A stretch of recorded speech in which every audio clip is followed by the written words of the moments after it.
بسم اللہ الرحمن الرحیم وبہ نستعین انہ خیر ناصر ومعین وصلی اللہ علی محمد وآلہ الطاہرین ان الحسن علیہ السلام کونوا اوعیۃ العلم ومصابیح الہدی۔ امام حسن مجتبیٰ علیہ السلام فرماتے ہیں کہ تم لوگ علم کا خزانہ بنو، ومصابیح الہدی، اور چراغ ہدایت بنو۔ کافی کے اندر یہ روایت نقل ہوئی ہے۔ خداوند منان کے لطف و کرم سے ہماری گفتگو اصول فقہ میں تھی۔ اصول فقہ میں جو آپ کے سامنے گفتگو کر رہے تھے، مقدمات کے امور میں سے یہ ہمارا 13واں امر تھا کہ 13ویں امر کے آغاز میں ترادف اور اشتراک کو بیان کیا۔ اس کے بعد ایک اور اہم مبحث کی طرف آغا مظفر رحمۃ اللہ علیہ متوجہ کرتے ہیں، اور وہ بحث ہے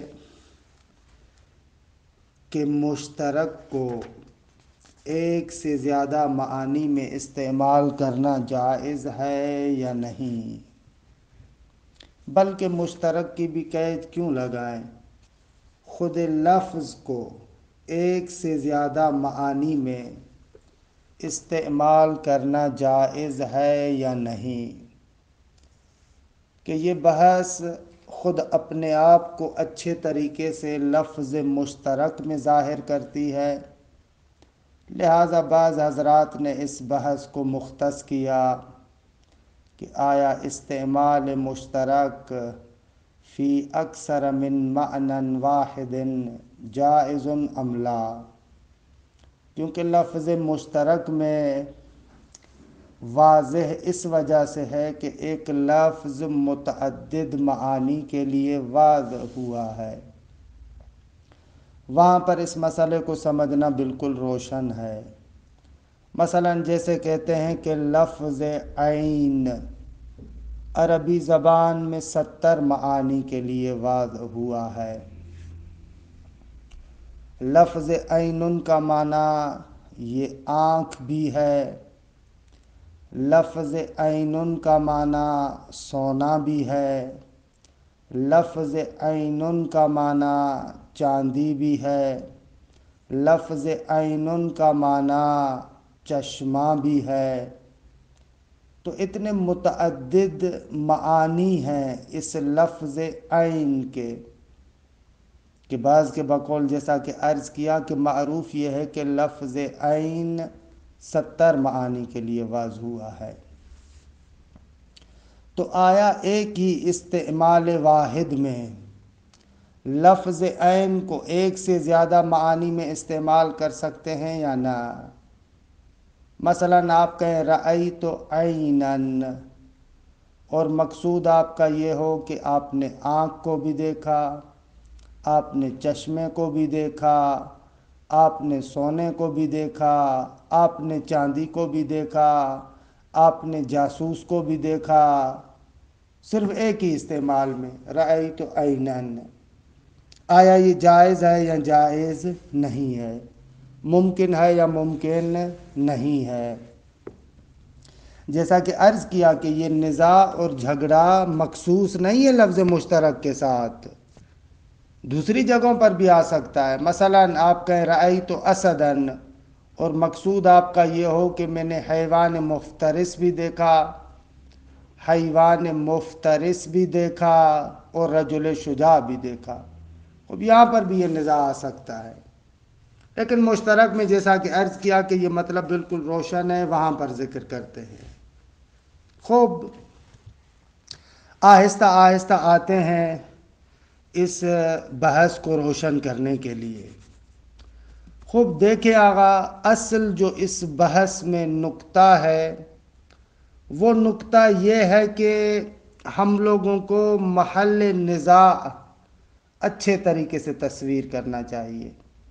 اگر محل نزاع کو اچھے طریقے سے سمجھ لیا کہ جھگڑا کہاں پر ہے تو ایسے سمجھے پوری بحث آپ کے لیے روشن ہو جائے گی۔ لہٰذا محل نزاع کو معین کرنا بہت ہی ضروری ہوتا ہے۔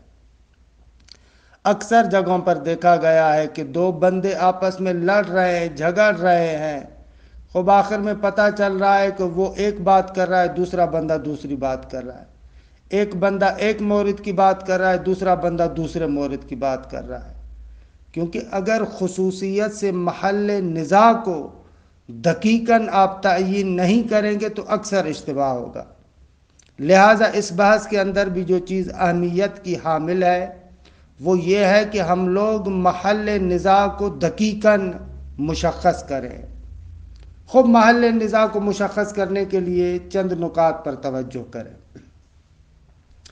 پہلا نکتہ، اس میں تو لا شک ولا شبہۃ فیہ ہے کہ مشترک کو آپ ایک معنی کے اندر استعمال کر سکتے ہیں۔ خوب اس میں تو کوئی شک نہیں ہے۔ اگر قرینہ معینہ موجود ہے تو آپ مشترک کو ایک معنی میں استعمال کر سکتے ہیں۔ مثلا آپ کہیں رأیت عینا باکیہ، میں نے رونے والی آنکھ کو دیکھا۔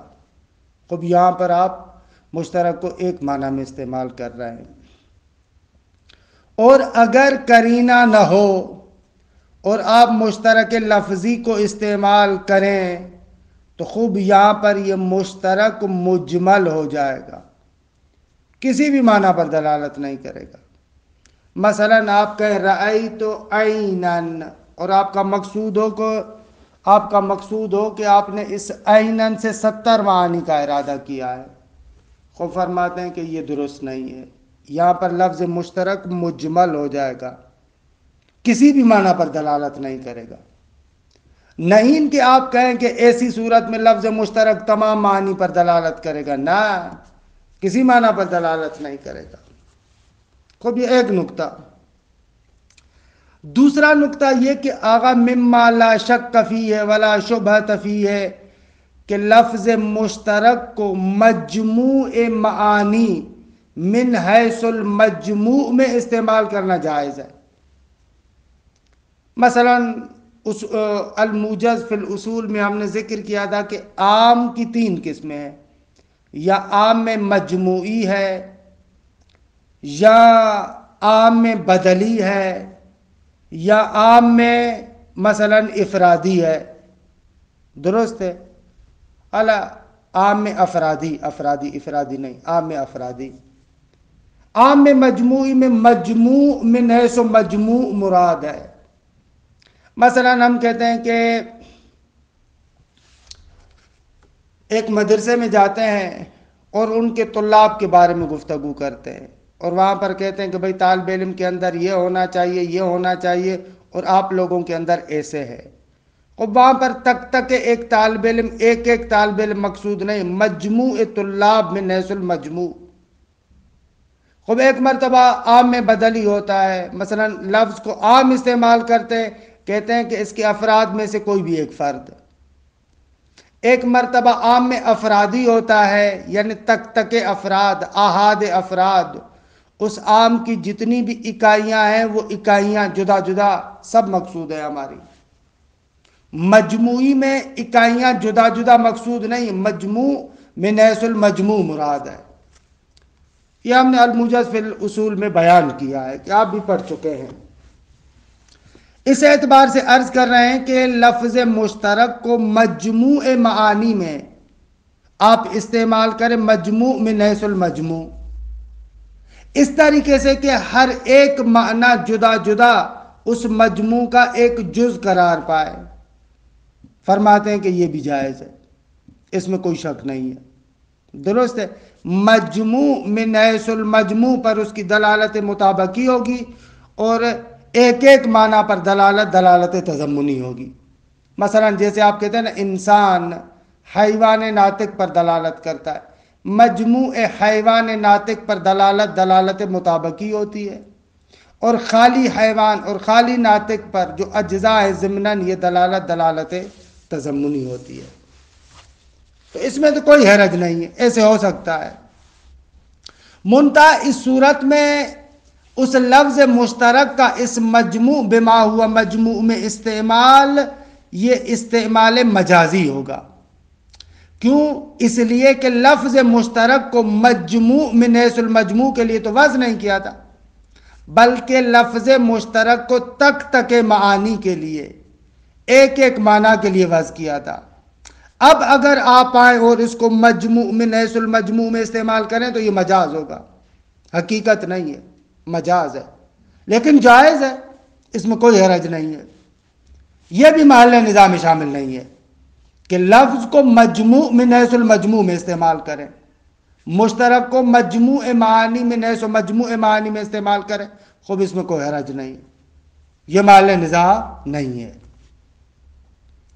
خوب اسی طریقے سے آپ آئیں اور لفظ مشترک کو، دقت کیجئے گا، اسی طریقے سے آپ آئیں اور لفظ مشترک کو ایک عنوان کلی میں استعمال کریں کہ یہ جتنی بھی مختلف معانی ہے اس عنوان کلی کا ایک مصداق ہو، کہتے ہیں یہ بھی صحیح ہے۔ مثلا آپ لفظ عین کو المسمى بعین، یعنی وہ چیز کہ جس کو عین کہا جاتا ہے، اب یہ ایک ایسا عنوان جامع ہے کہ جس کے مصادیق مختلف ہو سکتے ہیں، ہر ایک معنی اس کا ایک مصداق ہے، کیونکہ عین باصرہ المسمى بالعین ہے، عین جاریہ المسمى بالعین ہے۔ تو اس میں بھی کوئی شک نہیں ہے کہ آپ مشترک کو ایک عنوان جامع میں استعمال کریں کہ ہر ایک معنی اس عنوان جامع کا ایک مصداق قرار پائے۔ خوب ھذا مما لا اشکال فیہ، اس میں بھی کوئی اشکال نہیں ہے۔ خوب انما الاشکال والاعتراض، اس صورت میں محل نزاع یہ ہے کہ آپ لفظ مشترک کہیں اور مراد آپ کی تمام معانی ہوں، وہ بھی اس طریقے سے کہ ہر معنی کو مستقلاً ارادہ کیا ہو آپ نے۔ یعنی کیا؟ یعنی یہ گویا کہ آپ نے لفظ کو، یعنی ہر ایک معنی کا ارادہ اس طریقے سے کریں جس طریقے سے جب آپ ایک لفظ کو استعمال کرتے ہیں اور اس سے ایک معنی مراد لیتے ہیں، گویا کہ آپ نے لفظ سے یہ جو تمام معنی میں استعمال کریں کأنہو، جس طریقے سے ایک معنی میں استعمال کرتے ہیں کہ وہ لفظ اسی معنی میں استعمال ہوتا ہے، اسی طریقے کا استعمال تمام معانی کے لیے مد نظر رکھیں۔ دقت کیجئے گا، یہ بہت اہم ہے، محل نزاع یہی ہے، یہ نکتہ ہے جو سمجھنے والا ہے کہ کہاں پر جھگڑا کریں۔ جھگڑا یہاں پر کر رہے ہیں کہ بابا لفظ کو آپ متعدد معانی میں استعمال کریں، تمام معانی آپ کے لیے مقصود ہوں، لیکن تمام معانی مقصود ہوں مستقلاً۔ خب تمام معانی مقصود ہوں، مراد ہوں مستقلاً، یعنی کیا؟ یعنی اس طریقے سے جیسے آپ ایک لفظ کو ایک معنی میں استعمال کرتے ہیں، یہاں پر جب لفظ کو متعدد معانی میں استعمال کر رہے ہیں تو مقصود آپ کا وہی ہو جیسے آپ ایک لفظ کو ایک معنی میں استعمال کر رہے ہیں، یعنی کأنہو لفظ کو ہر ایک معنی میں آپ نے جدا جدا گنا استعمال کیا ہے۔ اس طریقے کا استعمال آیا جائز ہے یا جائز نہیں ہے؟ خوب یہاں پر بحث ہے، نقطہ سمجھ میں آیا؟ محل نزاع کو روشن کرنا بہت ہی اہم ہے۔ دوسرے لفظوں میں، آسان لفظوں میں اگر کہنا چاہوں تو یہ عرض کرنا چاہ رہا ہوں آغا، محل نزاع وہاں پر ہے کہ آپ ایک ہی لفظ سے تمام معانی کا ارادہ کریں بنحو استقلال، کأنہو ہر ایک معنی میں آپ نے گویا کہ جدا گنا استعمال کیا ہے، اس طریقے کا استعمال۔ آیا جائز ہے یا جائز نہیں ہے۔ خوب، آغا مظفر رحمۃ اللہ علیہ فرماتے ہیں کہ آغا اس مسئلے کے اندر بہت زیادہ اختلاف ہے۔ بعض حضرات کا ماننا ہے کہ یہ استعمال مطلقاً جائز ہے، کہ مطلقاً بعد والی تفصیلات کے مقابلے میں ہے۔ بعض کا ماننا ہے کہ مطلقاً جائز نہیں ہے۔ بعض لوگ کہتے ہیں کلام منفی میں جائز نہیں ہے، کلام مثبت میں جائز ہے۔ بعض کہتے ہیں کہ تثنیہ اور جمع میں جائز ہے، مفرد میں جائز نہیں ہے۔ بعض لوگ کہتے ہیں کہ عقلاً جائز ہے لیکن عرفاً اور لغتاً محال ہے۔ بعض لوگ کہتے ہیں کہ عقلاً محال ہے۔ بعض لوگ کہتے ہیں کہ وہی جیسے عرض کیا کہ مفرد اور تثنیہ اور جمع میں تفصیل دیتے ہیں۔ بعض اس کو کہتے ہیں کہ جائز ہے مطلقہ۔ آغا مظفر رحمۃ اللہ علیہ ان افراد میں سے ہیں کہ جو کہتے ہیں کہ یہ والا جو استعمال ہے مطلقاً جائز نہیں ہے۔ خوب، آغا مظفر کے دلیل کو سمجھنے کے لیے مقدماتی طور پر چند باتوں کو سمجھیں تاکہ آپ آغا کے مدعا کو سمجھ سکیں۔ خوب، اس مطلب پر دلیل کے لیے ان چند نکات کو سمجھنا ضروری ہے۔ پہلا مطلب یہ ہے کہ استعمال کیا ہے، استعمال سے کیا مراد ہے۔ جب بھی ہم کہتے ہیں کہ مثلاً میں نے فلاں لفظ کو استعمال کیا، خوب استعمال کیا یعنی کیا؟ خوب، استعمال یعنی ایک شے کو لفظ کے ذریعے سے ایجاد کرنا۔ آسان لفظوں میں ایجاد المعنی بتوسط اللفظ، لفظ کے ذریعے سے معنی کو ایجاد کرنا، یہ استعمال ہے۔ اچھا، اس مطلب کی گہرائی کو سمجھنے کے لیے دیکھیں، المنطق میں ایک مطلب آغا مظفر نے ذکر کیا تھا کہ جو مختلف اشیاء ہیں ان کے 4 وجود ہیں۔ ایک وجود خارجی ہے، ایک وجود ذہنی ہے، ایک وجود لفظی ہے اور ایک وجود کتبی ہے۔ مثال، آپ کے سامنے لفظ ماء، اس الماء کو دیکھیں، اس کے 4 وجود ہیں۔ ایک اس کا وجود خارجی اور حقیقی، یہ جو پانی ہے۔ دوسرا اس کا وجود ذہنی، اس الماء اور پانی کی تصویر جو آپ کے ذہن میں آتی ہے، یہ وجود ذہنی ہے۔ اور تیسری مرتبہ اسی پانی کا وجود لفظی، الماء، یہ لفظ ماء، لفظ پانی، اس کا وجود لفظی ہے۔ اور تیسرا اس کا وجود کتبی ہے کہ آپ کسی جگہ پر لکھیں لفظ الماء، اس لفظ کو لکھیں، تو یہ تقریباً اشیاء کے 4 وجود ہیں: وجود خارجی، وجود ذہنی، وجود لفظی اور وجود کتبی۔ ان 4 وجودات میں سے 2 وجود حقیقی ہے، یعنی اس کے اندر وضع واضح اور اعتبار معتبر کی ضرورت نہیں ہے۔ وجود خارجی اور وجود ذہنی اسی طریقے سے، یہ دونوں وجود حقیقی ہے۔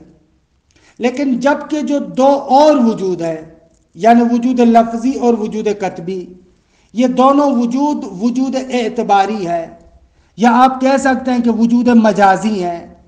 واز اور استعمال کے سبب خوب آپ اس وجود لفظی اور وجود کتبی کی بات کرتے ہیں۔ خوب، پس یہ جو 4 وجود ہیں، ایک لحاظ سے دیکھیں ان کے درمیان طولیت کا رشتہ ہے۔ طولیت کا رشتہ ہے یعنی کیا؟ یعنی پہلے وجود خارجی ہے، اس وجود خارجی کا تصور آپ کے ذہن میں آتا ہے، بنتا ہے وجود ذہنی، پھر اسی وجود ذہنی کو لفظ کی شکل میں لاتے ہیں، بنتا ہے وجود لفظی، اسی لفظ کو کتابت کی شکل میں لاتے ہیں، لکھنے کی شکل میں لاتے ہیں، بنتا ہے وجود کتبی۔ پس آپ اس کتابت کے ذریعے سے الفاظ کو حاضر کرتے ہیں، الفاظ کے ذریعے سے معانی کو حاضر کرتے ہیں، معانی کے ذریعے سے یعنی صور ذہنیہ کے ذریعے سے ان موجودات خارجیہ کو حاضر کرتے ہیں۔ تو اگر یہ چار وجود سمجھ میں آئے تو ہم نے استعمال کی تعریف کیا کی؟ استعمال کی تعریف یہ کی کہ ایک معنی کو ایجاد کرنا لفظ کے ذریعے سے، یعنی یہ لفظ اس معنی کا وجود کتبی ہے، کیونکہ بہت سارے موارد میں آپ ایک شے کے وجود حقیقی کو حاضر نہیں کر سکتے، تو الفاظ کے ذریعے سے آپ چاہتے ہیں کہ اس شے کو سامنے والے کے سامنے پیش کریں۔ درست ہے؟ اب یہ جو میں لفظ الماء کہتا ہوں، اس لفظ پر اگر دقت کریں تو یہ حقیقتاً لفظ ہے، لیکن مجازاً وہ معنی ہے، پانی ہے۔ درست آگا؟ دوسرے لفظوں میں آگا دیکھیں، ہم ایک شے کی طرف نسبت کبھی کبھار حقیقتاً دیتے ہیں اور کبھی کبھار ایک شے کی طرف نسبت ہم مجازاً دیتے ہیں۔ مثال ہم کہتے ہیں جالس السفینۃ متحرکون، جو کشتی میں بیٹھا ہے وہ حرکت کر رہا ہے۔ اب یہاں پر دیکھیں حرکت حقیقتاً کون سی چیز کر رہی ہے؟ حقیقتاً یہاں پر حرکت کشتی کر رہی ہے، لیکن مجازاً اس کی نسبت آپ بیٹھے ہوئے بندے کی طرف دے رہے ہیں۔ آپ کہہ رہے ہیں کہ جو کشتی میں بیٹھا ہے وہ حرکت کر رہا ہے۔ بابا حقیقت میں حرکت وہ کشتی کر رہی ہے، حقیقت میں کشتی چل رہی ہے۔ مثلاً آپ کار کے اندر بیٹھے ہوئے، کار چل رہی ہے، یہاں پر آپ کہتے ہیں کہ بھائی میں کار میں جا رہا ہوں۔ خوب حقیقت میں یہاں پر بھی جو چیز جا رہی ہے، حرکت کر رہی ہے، وہ کار ہے، لیکن مجازاً آپ کی طرف بھی نسبت دیتے ہیں۔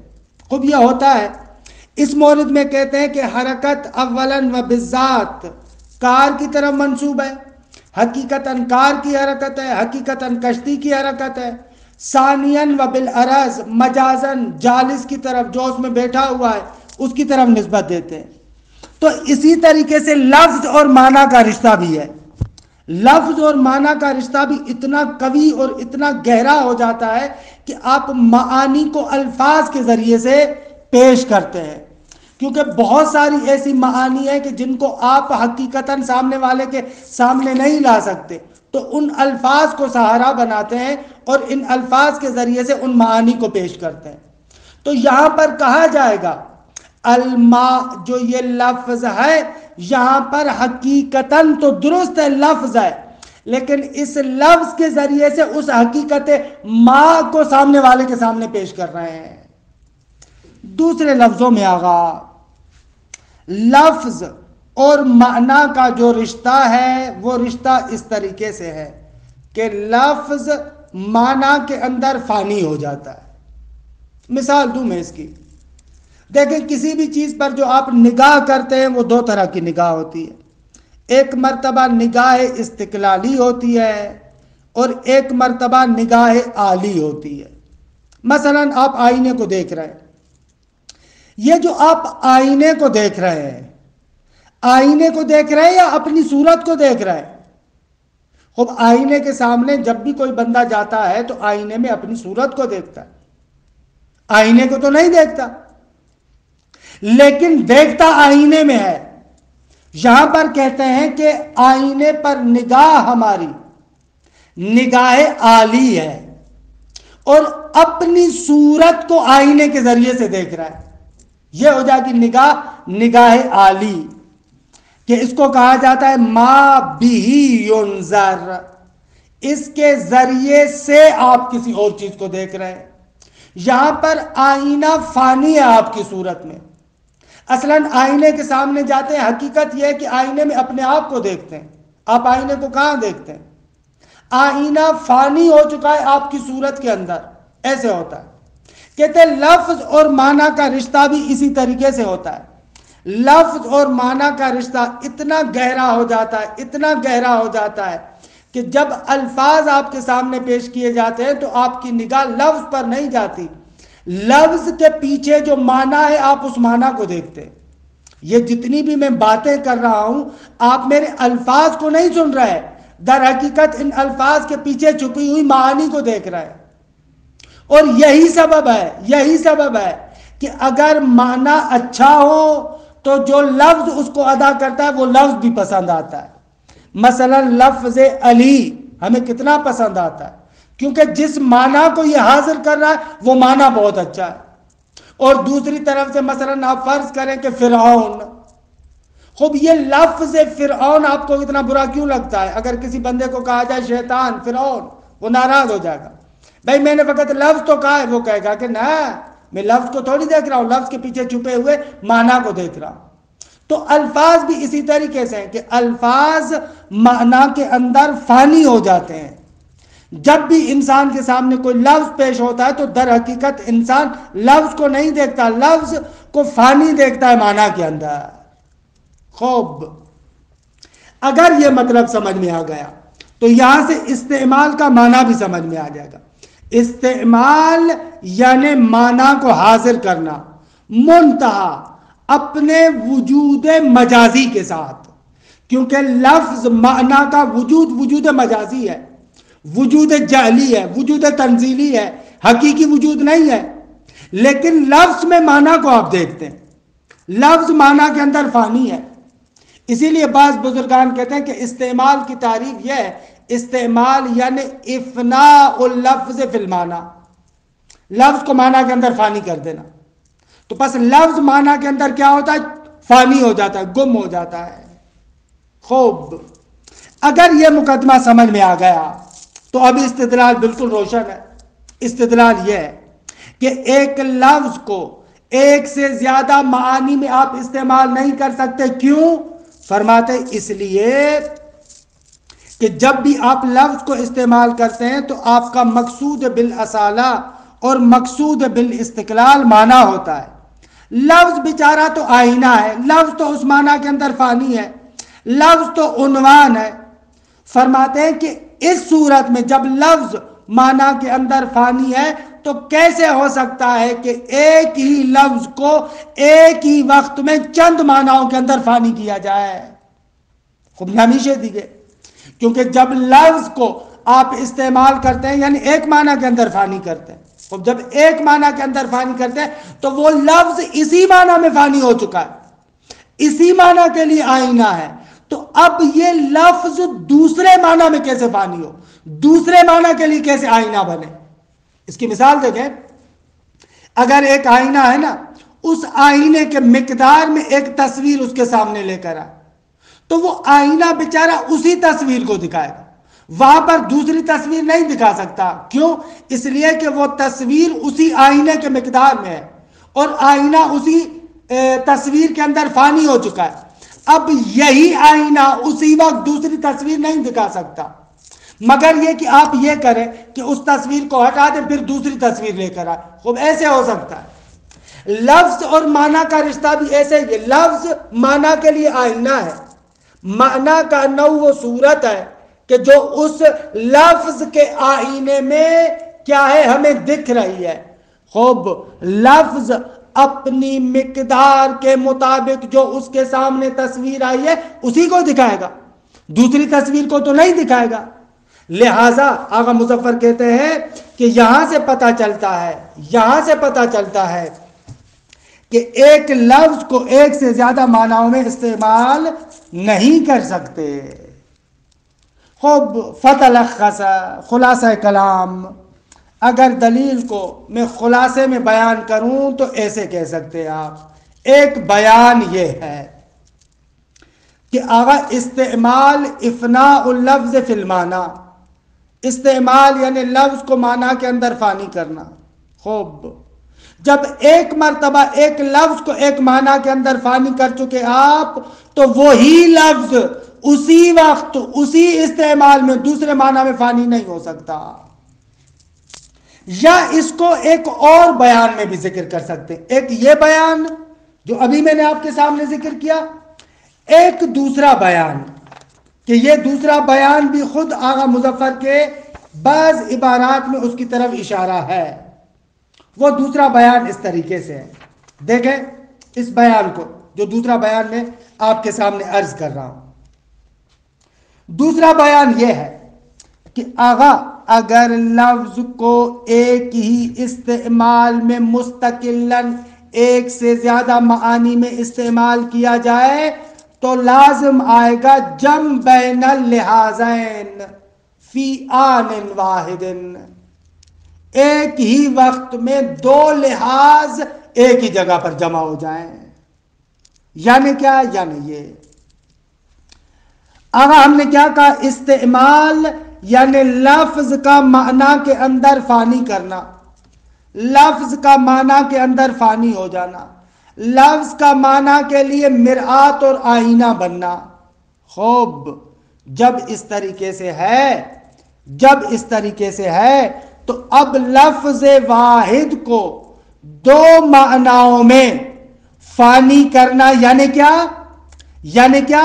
یعنی آپ دو چیزوں کو مستقل دیکھ رہے ہیں لحاظ واحد کے اندر، کیونکہ ایک معنی کو استقلالاً آپ دیکھ رہے ہیں، دوسرے معنی کو بھی استقلالاً آپ دیکھ رہے ہیں۔ خب جب لفظ کو آپ ایک معنی میں استعمال کر رہے ہیں تو لفظ کو آپ نے ایک لحاظ عالی کیا، لحاظ عالی کی بنا پر اس ایک معنی کو دیکھ رہے ہیں۔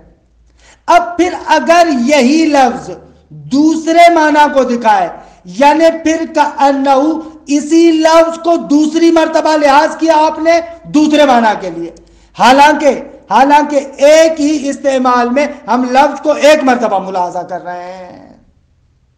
یہ بیان بھی ہے کہ بعض عبارتوں کا ظاہر یہ بھی ہے۔ فتلخص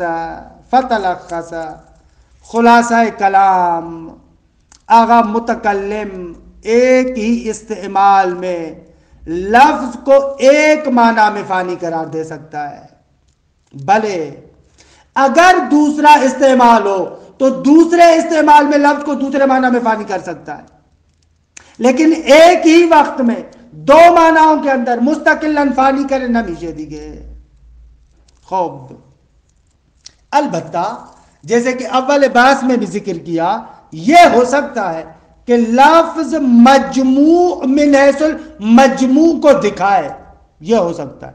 کانو ایسے ہے کہ ایک تصویر آپ آئینے کے سامنے لے کر جائیں، وہ تصویر ایسی ہو کہ اس کے اندر 5-6 تصویریں اور ہوں، ایسے ہو سکتا ہے۔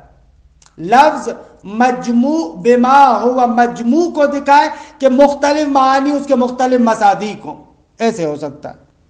یہ ہم نے پہلے بھی عرض کیا، یہ اس بحث استعمال سے منافات نہیں رکھتا۔ خوب، اچھا، اس کے بعد تنبیہان ذکر کرتے ہیں، لیکن عبارت کے اس ٹکڑے کو دیکھ لیں کہ انشاءاللہ ان 2 تنبیہات کو کل پڑھیں گے۔ دیکھیں عبارت کو، بس کچھ سمجھنے کے لائق ہے، تھوڑی سی سنگین بحث ہے، لہذا دقت کی ضرورت ہے، فراست کی ضرورت ہے۔ استعمال اللفظ فی اکثر من معنی، فرماتے ہیں لفظ کو ایک سے زیادہ معنیوں میں استعمال کرنا۔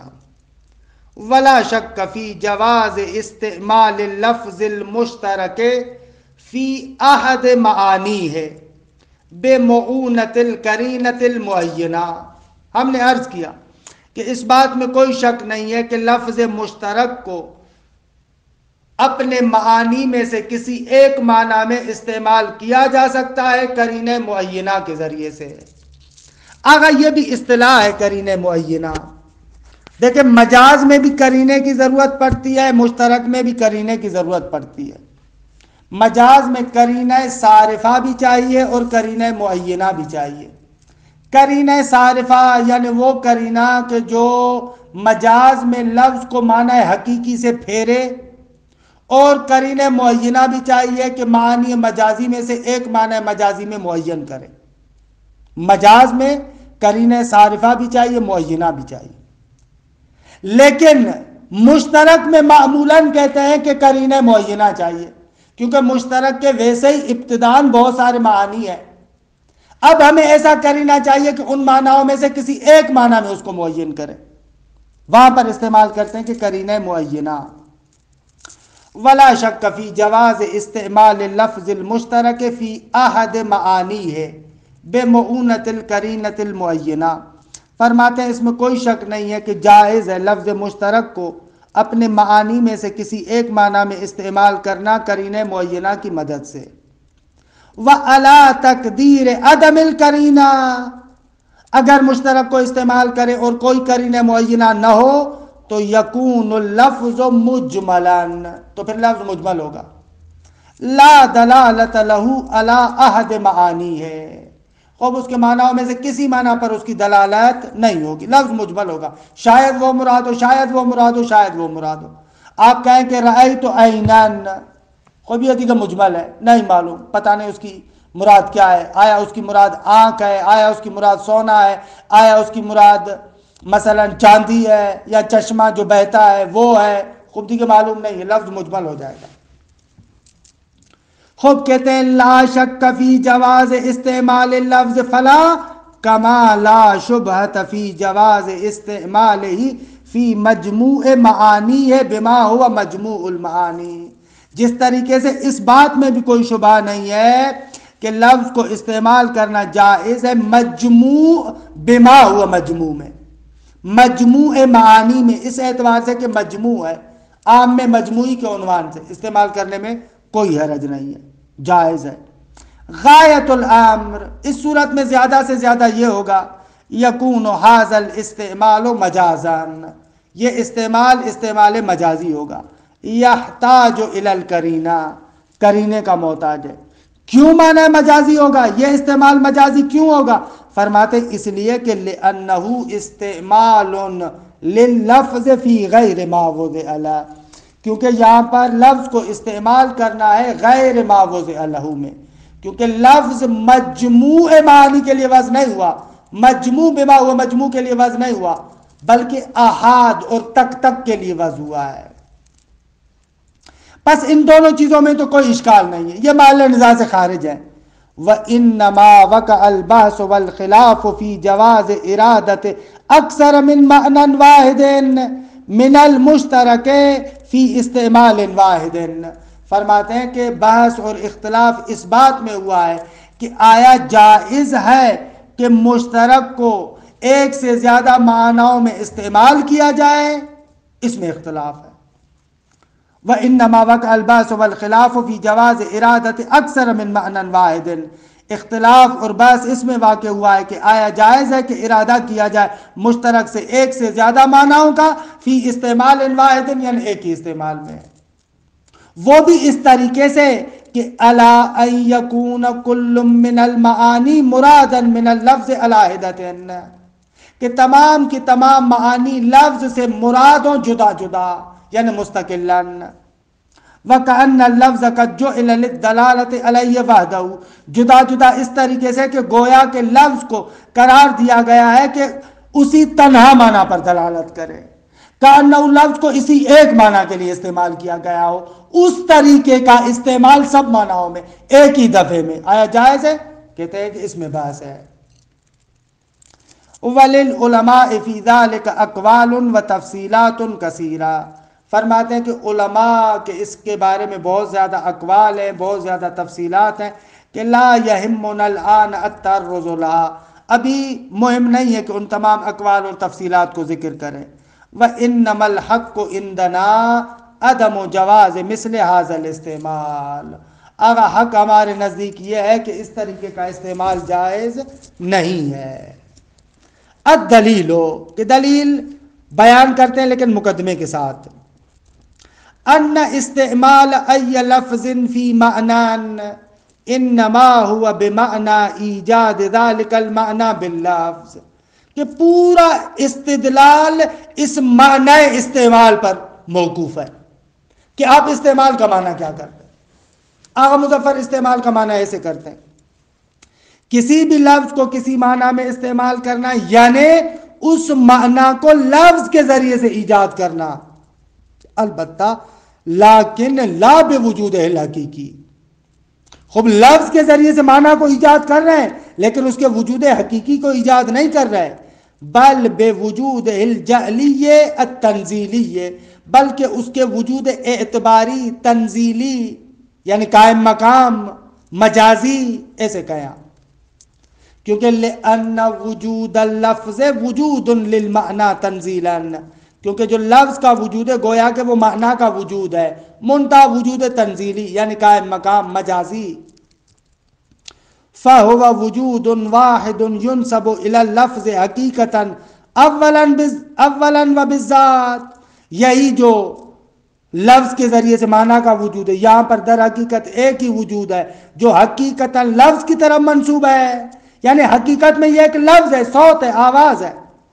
وَإِلَى الْمَعْنَى تَنزِيلًا وَثَانِيًا تنزیلاً ثانیاً وبالعراض، اور اسی وجود کو منسوب کیا جاتا ہے، الی لفظ پر عطف ہو رہا ہے، معنی کی طرف منتہا تنزیلاً یعنی قائم مقام کرتے ہوئے، ثانیاً وبالعراض یعنی مجازاً۔ فَإِذَا أَوْجَدَ الْمُتَكَلِّمُ اللَّفْظَ لِأَجْلِ اسْتِعْمَالِهِ فِي الْمَعْنَى، فرماتے ہیں کہ جب متکلم لفظ کو ایجاد کرتا ہے اس وجہ سے کہ اس کو معنی میں استعمال کرے، فَكَأَنَّمَا أَوْجَدَ الْمَعْنَى، گویا کہ اس نے لفظ کے ذریعے سے معنی کو ایجاد کیا۔ وَأَلْقَاهُ بِنَفْسِهِ إِلَى الْمُخَاطَب، گویا کہ بذات خود معنی کو مخاطب کی طرف پھینکا ہے۔ فَلِذَلِكَ يَكُونُ اللَّفْظُ مَلْحُوظًا لِلْمُتَكَلِّمِ، کہ یہاں سے وہ جو میں نے دوسرا بیان ذکر کیا تھا وہ یہ والی عبارات اس کے اندر ضرور رکھتی ہے۔ فَلِذَلِكَ يَكُونُ اللَّفْظُ مَلْحُوظًا لِلْمُتَكَلِّمِ بَلْ لِلسَّامِعِ آلَةً وَطَرِيقًا لِلْمَعْنَى وَفَانِيًا فِيهِ وَتَبْعًا لِلِحَاظِهِ، عبارت کو دقت سے سمجھے۔ اسی لیے کہتے ہیں کہ لفظ ملحوظ ہے، یعنی اس کا لحاظ کیا گیا ہے، ملحوظ ہے متکلم کے لیے اور سامع کے لیے۔ ملحوظ ہے کس عنوان سے؟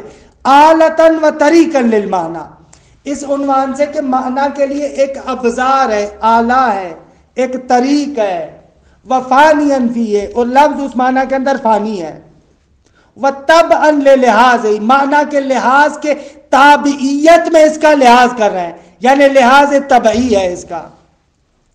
وَالْمَلْحُوظُ بِالْأَصَالَةِ وَالْإِسْتِقْلَالِ هُوَ الْمَعْنَى نَفْسُهُ، فرماتے ہیں وہ چیز جو اصالتاً و استقلالاً ملحوظ ہے وہ بذات خود معنی ہے۔ وَهَذَا نَظِيرُ الصُّورَةِ فِي الْمِرْآةِ، آغا یہ اسی طریقے سے جیسے ایک صورت آئینے میں ہوتی ہے۔ فَإِنَّ الصُّورَةَ مَوْجُودَةٌ بِوُجُودِ الْمِرْآةِ، فرماتے ہیں کہ صورت موجود ہے آئینے کے وجود سے۔ وَالْوُجُودُ الْحَقِيقِيُّ لِلْمِرْآةِ، حقیقت میں جو وجود ہے وہ آئینے کا ہے۔ وَهَذَا الْوُجُودُ نَفْسُهُ يُنْسَبُ إِلَى الصُّورَةِ ثَانِيًا وَبِالْأَرَاضِ، اور یہی وجود صورت کی طرف بھی منسوب ہے ثانیاً وبالأراض یعنی مجازاً۔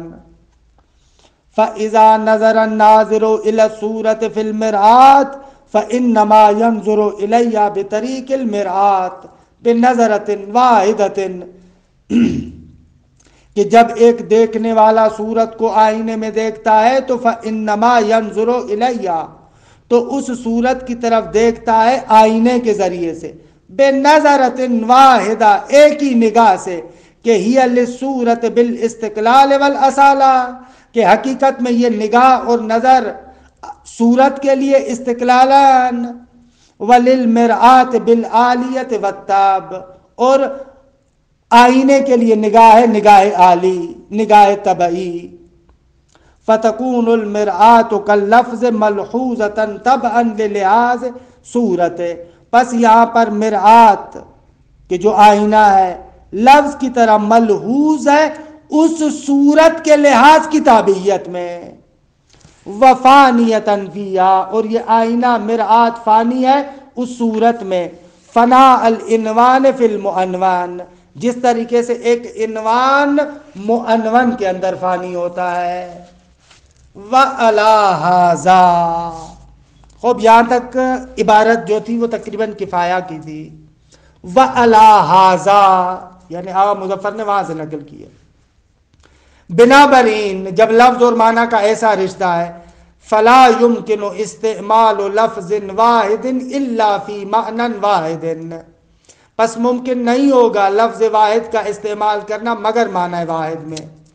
فَإِنَّ اسْتِعْمَالَهُ فِي مَعْنِيَيْنِ مُسْتَقِلًّا بِأَنْ يَكُونَ كُلٌّ مِّنْهُمَا مُرَادًا مِّنَ اللَّفْظِ عَلَى حِدَةٍ كَمَا إِذَا لَمْ يَكُنْ إِلَّا نَفْسُهُ، یستلزم لحاظ کل منہما بالاصالۃ، فرماتے ہیں کہ اگر لفظ کو استعمال کیا جائے دو معناؤں میں مستقلاً، عبارت یوں ہے فَإِنَّ اسْتِعْمَالَهُ فِي مَعْنِيَيْنِ مُسْتَقِلًا، اس ان کی خبر ہے یستلزم لحاظ کل منہما بالاصالۃ، لفظ کا دو معناؤں میں مستقلاً استعمال کرنا یہ مستلزم ہے اس بات کا کہ دونوں میں سے ہر ایک کو بالاصالہ لحاظ کیا جائے، درست ہے۔ فلا بد من لحاظ اللفظ فی آن واحد مرتين بالتاب، پس ضروری ہو جائے گا کہ لفظ کو ایک ہی موقع پر ایک ہی زمان میں دو مرتبہ بالتاب لحاظ کرے۔ خب دو مرتبہ بالتاب لحاظ نہیں ہو سکتا، کیونکہ جب ایک مرتبہ بالتاب اس کو لحاظ کیا یعنی آپ نے اس کو فانی کر دیا معنی کے اندر، اب وہ فانی شدہ اسی وقت دوسرے معنی میں فانی نہیں ہو سکتا۔ دیکھیں عبارت کو، فَإِنَّ اسْتِعْمَالَهُ فِي مَعْنِيَيْنِ مُسْتَقِلًا، کہ یہاں پر اس استعمال مستقل کا معنی کر رہے ہیں، یہاں سے بریکٹ شروع ہے، یعنی کیا مستقلاً استعمال کرنا دو معنیوں میں، یعنی یہ بِأَن يَكُونَ كُلٌّ مِّنْهُمَا مُرَادًا مِّنَ اللَّفْظِ عَلَى حِدَةٍ، وہ دونوں معنی اس لفظ سے علیحدہ علیحدہ مراد ہو، کما اذا لم یکن الا نفسہ، جیسا کہ جب ہم لفظ کو اسی ایک معنی میں استعمال کرتے ہیں اسی کی طرح ہو، کما جس طریقے سے اذا لم یکن الا نفسہ، وہ نہ ہو سوائے خود کے، یعنی اکیلی جب وہ معنی مراد ہو تو کیا کیفیت ہوتی ہے، اسی طریقے کا لحاظ اور اسی طریقے کی مراد ان دونوں معنیوں میں ہو ہر ایک کے لیے۔ خوب فَإِنَّ اسْتِعْمَالَهُ فِي مَعْنِيَيْنِ مُسْتَقِلًا يَسْتَلْزِمُ لِحَاظَ كُلٍّ مِّنْهُمَا بِالْأَصَالَةِ، مستلزم ہے اس بات کا کہ دونوں میں سے ہر ایک کا لحاظ کیا جائے اصالتاً، پس فلا بد من لحاظ اللفظ فی آن واحد مرتين بالتاب، پس ضروری ہو جائے گا کہ لفظ کو آن واحد میں دو مرتبہ بالتاب لحاظ کیا جائے۔ وَمَعْنَى ذَلِكَ، خوب اگر ہو جائے تو کیا ہوگا، کہتے ہیں اس کا معنی یہ ہوگا اجتماع لحاظین فی آن واحد علی ملحوظ واحد، کہ ملحوظ واحد وہی لفظ ہے تو لازم آئے گا کہ دو لحاظ ایک ہی وقت میں ملحوظ واحد پر جمع ہو جائیں۔ اعنی بھی اس ملحوظ سے مراد ہماری کیا ہے، اللفظ الفانی فی کل من المعنیین، وہ لفظ جو دونوں میں سے ہر ایک معنی کے اندر فانی ہے۔ وَهُوَ مُحَالٌ بِالضَّرُورَةِ، فرماتے ہیں کہ یہ ضرورتاً اور بداعتاً محال ہے، کیوں؟ اس لیے کہ فَإِنَّ الشَّيْءَ الْوَاحِدَ لَا يَقْبِلُ إِلَّا وُجُودًا وَاحِدًا فِي النَّفْسِ فِي آنٍ وَاحِدٍ، کیونکہ آغا شیء واحد قبول نہیں کرتی مگر ایک ہی وجود کو آنے واحد میں انسان کے نفس کے اندر، انسان ایک ہی آن میں دو مرتبہ ایک شے کا لحاظ عالی کرے نہیں ہو سکتا۔ خوب اب مثالوں کے ذریعے سے سمجھا رہے، الا ترى انه لا يمكن ان يقع لك ان تنظر في مرآة واحدة الى صورة كتسع المرآة كلها وتنظر في نفس الوقت الى صورة اخرى كتسعها ايضا، کیونکہ ان هذا لمحال، مگر آپ نہیں دیکھتے کہ ممکن نہیں ہے کہ آپ کے لیے یہ ہو جائے کہ آپ ایک ہی آئینے میں ایک صورت کو ایک وقت میں دیکھیں کہ جو صورت پورے آئینے کو لے لے، اور اسی وقت آپ ایک اور صورت کو اسی آئینے کے اندر دیکھیں جو اس پورے آئینے کو لے لے، دیکھیں نمیشے دیکھیں ان هذا لمحال۔ وَكَذَلِكَ النَّظَرُ فِي اللَّفْظِ إِلَى مَعْنِيَيْنِ، اسی طریقے سے لفظ میں جو نگاہ ہے دو معنیوں کی نسبت سے، الا ان یکون کل منہما قد استعمل فیہ اللفظ مستقلا، اس عنوان سے کہ دونوں میں سے ہر ایک میں لفظ مستقلا استعمال ہوا ہو، ولم یحک الا عنہ، اور حکایت نہ کرے مگر اسی سے حکایت کرے، ایسا استعمال نمیشے دیگے۔ البتہ نعم استدراک کر رہا ہے، کہہ رہے یجوز لحاظ اللفظ فانیا فی معنی فی استعمال ثم لحاظ فانیا فی معنی آخر فی استعمال انسان، ایسے ہو سکتا ہے ایک استعمال میں ایک معنی میں استعمال کرے، دوسرے استعمال میں دوسرے معنی میں استعمال کرے، ایسے ہو سکتا ہے ایک مرتبہ لفظ کو ایک استعمال میں ایک معنی میں فانی کرے، دوسرے استعمال میں لفظ کو دوسرے معنی میں فانی کرے، یہ ہو سکتا ہے۔ مثل ما تنظر فی المرآت الی صورت تسعها، جیسے آپ آئینے میں ایک صورت دیکھتے ہیں جو اسی آئینے کے مطابق ہے، ثم تنظر فی وقت آخر الی صورت اخری تسعها، پھر تھوڑی دیر کے بعد اسی کے اندر ایک اور صورت دیکھیں جو اسی آئینے کے مطابق ہے، ایسے ہو سکتا ہے۔ وَكَذَا يَجُوزُ لِحَاظُ اللَّفْظِ فِي مَجْمُوعِ مَعْنِيَيْنِ فِي اسْتِعْمَالٍ وَاحِدٍ وَلَوْ مَجَازًا، بلے اسی طریقے سے یہ بھی جائز ہے کہ لفظ کو لحاظ کرے مجموع دو معنیوں میں یا مجموع تمام معانی میں، استعمال واحد میں، کہتے ہو سکتا ہے، ولو ان کے یہ استعمال مجازی ہو لیکن ہو سکتا ہے۔ مثل ما، جس طریقے سے تنظروا فی المرآت فی آن واحد، آپ آئینے میں دیکھتے ایک ہی آن میں، الی صورتین لشیئین مجتمعین، ایک ایسی تصویر ہے کہ جو اپنے اندر دو چیزوں کی صورتوں کو لیے ہوئے، بھلے ہو سکتا ہے۔ وفی الحقیقت انما استعملت اللفظ فی معنی واحد، کیونکہ یہاں پر بھی در حقیقت آپ نے لفظ کو ایک معنی میں استعمال کیا کہ ہوا مجموع المعنیین، جو دونوں معنیوں کا مجموع ہے، جامع ہے۔ وَنَظَرْتَ فِي الْمِرْآةِ إِلَى صُورَةٍ وَاحِدَةٍ لِمَجْمُوعِ الشَّيْئَيْنِ، جیسے کہ آپ نے آئینے کے اندر ایک ہی صورت کو دیکھا ہے کہ جو صورت دو چیزوں کا مجموعہ ہے، ایسے ہو سکتا ہے۔ خلاصہ کلام، آگا استعمال کا جو آپ معنی کریں گے اس معنی کے اعتبار سے یہ دلیل ہے۔ استعمال کا معنی کیا کہ افناء اللفظ فی المعنی، لفظ کو معنی کے اندر فانی کرنا، تو کیسے ہو سکتا ہے کہ ایک ہی لفظ کو ایک سے زیادہ معنیوں میں فانی کریں؟ یہ خلاصہ مطلب ہے۔ وصلی اللہ علی محمد و آل بیتہ الطیبین الطاہرین۔